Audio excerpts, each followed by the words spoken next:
All right, from baseball, we now head over to football and get to our NFL picks pool because, hey, it's what we do every week during the NFL season. Stefano Micella, always posting in the picks up on GamePointsRadio.com. That's our blog for the show here. We post a lot of our segments up there. Geez, we may have to podcast that Ray Calari segment as well. It's pretty darn funny. But in any event, Stefano, give us the standings. What's going on in the pool? All right, well, Mitch Gallo still in his lead in first place at 17-11, but his lead has shrunk to one game because, Matthew, congrats to you, 4-0 last week. Oh, yeah, including my lock of the week, Minnesota over Arizona. Mo Khan, incorrect on that one. Very close to that game. I believe it was 5.5 to spread, and it was 7 points. Nah, it was never in doubt. All right, 4-0, beautiful. So I'm in second place, down a game, okay? And then down a game below you is myself and the producer slot at 15-13. Mo is now at 12-16 after a tough week 7, and Sean Coleman back in last place at 11-17. See, now I feel better. All right. Now the producer slot, of course, a roving slot, but Eric Thomas of late has been taking the helm, so he's got some work to do tonight on that. All right, 4 games. We go over them right now, starting with the Atlanta Falcons, 2.5-point underdogs, undefeated team with their underdogs at the Philadelphia Eagles. Wow. Boy, you know, the Eagles have been up and down. They fired their defensive coordinator, but they're coming off a bye week. Usually you say, all right, great. But the only problem is Atlanta's coming off a bye week. So no real advantage there. As for the Falcons, I feel like if they're going to lose a game all year, it's going to be right here. That said, I'm going to take the Falcons. I got to take points with an undefeated team, like you said. Mo. Andy Reid is very strong coming off a bye week. I think he's like 9-1 the last 10 bye weeks during his coaching career. Atlanta has never played very well in Philly, so give me the Eagles to win this football game. Remember how close they were to losing to Oakland, and I think that might carry over into this game against Philly in Philly this weekend. They like to win close games, and this game will be close. The Falcons will win. They're going to go on the road. They're going to handle business. I think the fact that if they were coming off a game last week, it'd be a little different going into Philly. But like you said, Matt, they had a bye week as well. I don't see that slowing down the Atlanta offense, which is what the Eagles really have to worry about. Too many turnovers from Vic. I can't pick them. Falcons fan, Eric Thomas is. Well, I figured if the Eagles hit their low a couple weeks ago, it's time to hit their high again if they're up and down. So I think this is going to be an up week for the Eagles, and I have the Atlanta Falcons pegged to finish at 13-3, somewhere around there. So they're going to have to lose one of these eventually, especially on the road. Okay, Mitch Gallo, Sean Coleman? Mitch, unsurprisingly, has taken his Eagles, and Sean Coleman has stuck with the Falcons. Okay. You know, we should make a rule that you can't take your favorite football team in any football game that involves them. So a Bronco fan can't take the Broncos. I don't like that rule. Game 2. I'm glad the Titans aren't in any of these then. Game 2. All right. Or should they be? Go on. Miami Dolphins, 2.5-point underdogs at the New York Jets, coming off a close loss to New England. Boy, we're picking a Dolphin game? That sucks. They're 3-3. All right, fair enough. The Jets had a good showing against New England last week, but I'll tell you what, it's going to be hard to rebound after losing a tough game like that. Give me the Dolphins off a bye week. I love those off a bye week situations. Dolphins are playing some better football. Give me Miami. I'm taking the Jets. You look at how they played last week against the Patriots on the road. The last couple weeks, they've improved slowly but surely here. We're seeing a much calmer Rex Ryan this time around here. And playing the Dolphin team, yes, coming off a bye week. However, let's see what Ryan Tannehill does in the crisp fall weather of the lovely state of New Jersey, my friend. I'm going to go the same way. Jets at home win this game. I think they build off what they did last week against the New England Patriots, and I see them moving forward, especially Jeremy Curley, who has emerged as their top wide receiver. I'm going to stick with the Dolphins here coming off the bye week, and the fact is the Jets and the Dolphins always play each other close. Every year it seems they split the season series, so the fact that the Jets won in a comeback win in Miami in overtime, I think the Dolphins will do something similar this week and win in a close game.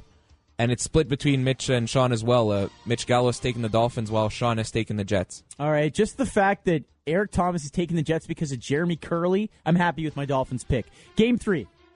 Game 3, NFC East showdown, second meeting this season. The New York Giants, 1.5-point favorites at the Dallas Cowboys. Boy, that's a tough spread. You know, Giants play up or they play down to their opponents. That's the history of the Giants the last couple of years. But the problem is it's hard to peg what the Cowboys actually are. I think that's the hardest thing here. Cowboys are kind of just very unpredictable right now. in a close game, I don't like the Cowboys' running game, and I think that's going to be a factor. That's one of the reasons here I'm going to take the Giants. Giants have been very successful playing at the new Cowboys Stadium. They won last year's game, which kind of propelled them towards their Super Bowl run in Dallas when they won on Sunday Night Football here. Given the Giants, they've been playing the best football the last few weeks, especially on the road where they went to San Fran and won in their backyard. Give me the G-Men to win this football game. I'm going to take the Cowboys because they have a sour taste in their mouth from getting shut out of the playoffs last year by this New York Giants team. I think they do it at home. Tony Romo is moving into his own, and they have been in a lot of close games as well. Haven't won most of them, but they've been there. So I'm going to take the Cowboys.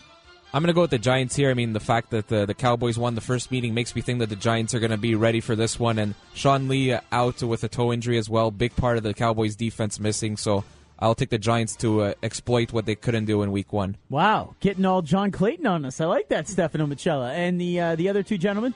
Both the Giants. All right. Gallo and Coleman both taking the Giants. All right. We up to Game 4 already. Wow. All right, go ahead. All right, the Washington Redskins, who kept it close against the Giants last week, 5.5-point underdogs at the Pittsburgh Steelers. Yeah, I am not going anywhere near the Redskins this time around. I think that spread normally would be 7.5 points. And I think the reason it is what it is because the Redskins played in a close divisional game, and now they're being overestimated.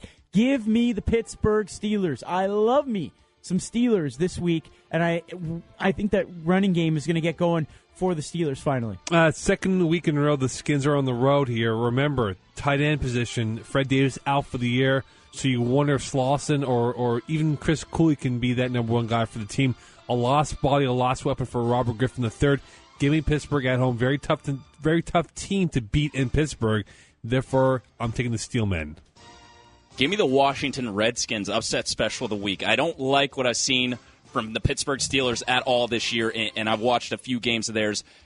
On the other hand, I love what RG3 has done so far in this league, and not just because he's on my fantasy team. He has come out and proven himself week in, week out against some of the top defenses, Atlanta, New York. So I think Robert Griffin III can get this done. I'll take the Redskins. I'm going to take the Redskins as well. I mean, the fact that the Steelers beat the Bengals on Sunday night really doesn't impress me that much because the Bengals over the past couple of seasons, let's face it, they've beaten the bad teams, and as soon as they face a decent team, they struggle. So I don't think their victory over Cincinnati really is that convincing, and the fact that they lost to Tennessee last week too, I mean, they just seem like a different team without Troy Polamalu, so I will go with the Redskins, and RG3 will be able to exploit the injuries and Pittsburgh's defense. And as for Mitch and Sean, Gallo has taken the Redskins, and Sean has gone with the Steelers. All right, Stefano, if you could recap the 4 games that we picked on today with the spreads. All right, well, we had the Atlanta Falcons 2.5-point underdogs at Philly, Miami 2.5-point underdogs at the New York Jets, the New York Giants 1.5-point favorites on the road at the Cowboys, and Washington 5.5-point underdogs at the Steelers. All right, there you go. There's your 4 games. We will post them up on GamePointsRadio.com. You'll see the standings as well, and we're actually going to podcast this segment as well. So you get all that bundled up. By the way, quick note on that Steelers game. You're right. They haven't looked so good this year. A lot of injuries, all that kind of stuff. But the number one stat, the number one element that the Steelers have done amazingly well in this year, third down conversions. And that's where Ben Roethlisberger has been dynamite this year. It does cover up. It does sort of make you overlook some of their deficiencies. And that's one of the other reasons I love the Steelers this week. So there you go. Those are our NFL picks. It is Game Points here on TSN 690